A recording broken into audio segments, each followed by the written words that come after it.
Fala pessoal, aqui é Márcio Mourão mais uma vez. É com muito prazer que hoje eu estou aqui para estar falando sobre um assunto de grande importância para nós produtores musicais, que é a respeito de mitos de plugins. Eu já tinha um tempo que eu estava com vontade de fazer esse vídeo para estar tirando dúvidas para quem está iniciando aí no ramo de produção musical, porque eu respondo a várias perguntas diariamente a respeito desses assuntos. E eu achei interessante fazer esse vídeo. Que mitos são esses que eu vou apresentar para vocês? Eu vou citar aqui 4 mitos de plugins que existem hoje aí no mundo da produção musical. Primeiramente é o mito da aparência, né? Segundo, o mito da licença. Terceiro, o mito do fabricante. E em quarto, o mito dos presets. Então vamos falar primeiramente da aparência. Bem, pessoal, nós seres humanos, por natureza, visamos bastante a aparência. Pelo menos a maioria das pessoas já tem esse instinto de julgar as coisas, se são boas ou ruins, pela sua aparência, né, em primeiro lugar. E não é diferente com relação aos plugins. Por exemplo, aqui eu tenho 2 plugins aqui na tela do computador. Se fosse para você julgar entre esses 2 plugins aqui, qual que tem mais qualidade sonora, visivelmente, com certeza o mais atrativo é a segunda opção. Então você julgaria que esse seria o plugin que tem mais qualidade. Mas na verdade, pessoal, todos esses 2 plugins têm a mesma qualidade porque eles são os mesmos plugins. Por exemplo, no caso do Reaper, eu tenho a opção aqui de esconder o design gráfico de qualquer plugin, clicando aqui em UI. O que eu fiz aqui nesse exemplo foi isso. É só esconder o design gráfico, mas o plugin na verdade é o mesmo. O que eu quero dizer com isso é o seguinte: o design gráfico, ele realmente é chamativo e nos induz a acreditar que um plugin é melhor, tem mais qualidade do que o outro, porque muitas das vezes ele é mais bonito. Foi bem feito o design, a gente olha, bate o olho e já tem aquela impressão de que é bom. Mas na verdade isso não influi em nada na qualidade sonora de um plugin. O design gráfico não influencia em nada na qualidade sonora, preste atenção. O que o design gráfico influencia é no visual mesmo. Por exemplo, aqui, se fosse comparar esses 2 plugins aqui, nós temos VUs aqui, ó. Esse visual de VUs nos ajuda a identificar como o plugin está trabalhando. E em segundo lugar, com esse design gráfico, a gente tem a sensação de estar utilizando um equipamento real e não um software.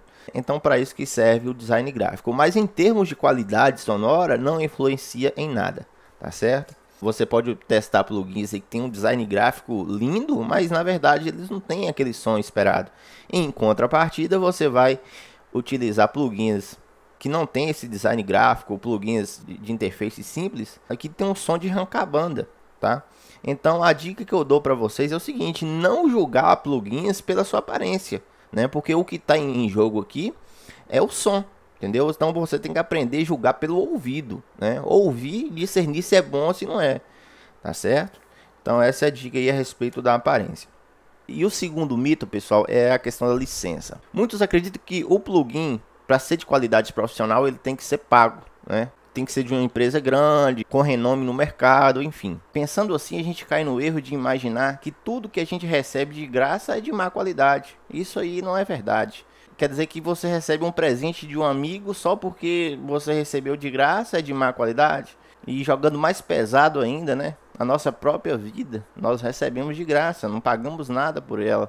Acredito que a nossa vida seja algo mais sublime de todas as coisas e recebemos de graça. Então, voltando à questão da licença, tem plugins que são grátis e plugins que são pagos, né? É claro que a maioria dos plugins que são gratuitos não são de excelentíssima qualidade, mas existem muitos plugins gratuitos que dão de 10 a 0 aí em plugins que custam centenas de dólares. Eu posso falar porque eu já testei, né, e já comprovei essa qualidade. Por que disso? Porque existem profissionais da área, engenheiros de áudio, produtores musicais de renome, que por amor à arte da produção musical desenvolvem plugins para o seu próprio uso e disponibilizam esses plugins para que outros usuários possam usufruir dessa qualidade. E em contrapartida, você vai encontrar dezenas de fabricantes, empresas que desenvolvem plugins pagos, mas desenvolve também plugins gratuitos para divulgar a qualidade dos seus produtos. A Vochengo é uma empresa que desenvolve plugins de excelentíssima qualidade, plugins pagos e plugins gratuitos com a mesma qualidade. Você vai encontrar, por exemplo, um analisador de frequências, o Spam da Voxengo, que é excelente. Para mim é um dos melhores, se não o melhor, analisador de frequências e é totalmente gratuito, tá? Sem limitação. Hoje, por exemplo, no meu trabalho de produção musical, no quesito mixagem, eu posso dizer que eu utilizo 100% de plugins gratuitos. Plugins que são nativos da minha DAW, que é o Reaper, que tem mais de 200 plugins nativos de excelentíssima qualidade, que muitas das vezes não são explorados porque não tem uma aparência, um design gráfico bacana, bonito, mas são de excelentíssima qualidade. Um design simples, mas que tem o que a gente precisa, que é a qualidade sonora. No final da produção musical, o seu cliente não vai te perguntar qual plugin você usou, se ele era bonito, se tinha uma interface parecendo analógica, não vai. Ele quer ouvir o som. É o que a gente precisa, é som. E é totalmente possível você fazer produção profissional hoje utilizando plugins gratuitos, plugins 100% livres, tá? Eu posso dizer porque eu já comprovei. Já fiz vários testes comparando plugins caros, plugins renomados com plugins gratuitos e praticamente não vi diferença nenhuma de qualidade. E o quarto mito é o mito dos presets. Em contrapartida é o mito da coisa pronta. Hoje em dia na produção musical eu percebo o seguinte, que a maioria dos produtores que estão começando, eles querem as coisas prontas, tá? Receitas prontas, presets. Por exemplo, o cara usou esse plugin aqui na voz, eu quero o preset que eu vou conseguir o mesmo som. E não é por aí, pessoal. Vamos comparar os plugins como se fossem equipamentos reais. Suponhamos que você fosse comprimir um vocal agora utilizando um compressor daqueles periféricos cheio de botões e tudo mais. Esses equipamentos não tem presets, não tem definições para você sair pulando lá e ver como que o áudio vai ficar. Ou bem você sabe mexer nessas configurações e regular para fazer o que você precisa, ou bem você não mexe. Ou bem você entende daquele assunto e faz, ou bem você não entende e não faz nada. Hoje em dia na era digital existem os presets. Os presets, para quem não sabe, são pré-definições do fabricante, onde tem uma lista e você pode escolher um daqueles presets para utilizar. Na verdade, esses presets são bons, na minha opinião, como ponto de partida, né? Você pegar um preset como ponto de partida para encontrar aquele som que você está buscando. A gente tem que entender, pessoal, que cada caso é um caso. Hoje os produtores inverteram as coisas. Os produtores profissionais, eles buscam compreender como as coisas funcionam. Só que os amadores, eles buscam receitas prontas. Eles não querem perder tempo de entender como que funciona a compressão, para que cada parâmetro serve, como aplicar isso em determinados tipos de instrumentos, em determinados estilos musicais. Então, pessoal, essa etapa é trabalhosa, né? Exige esforço, exige disciplina, estudo.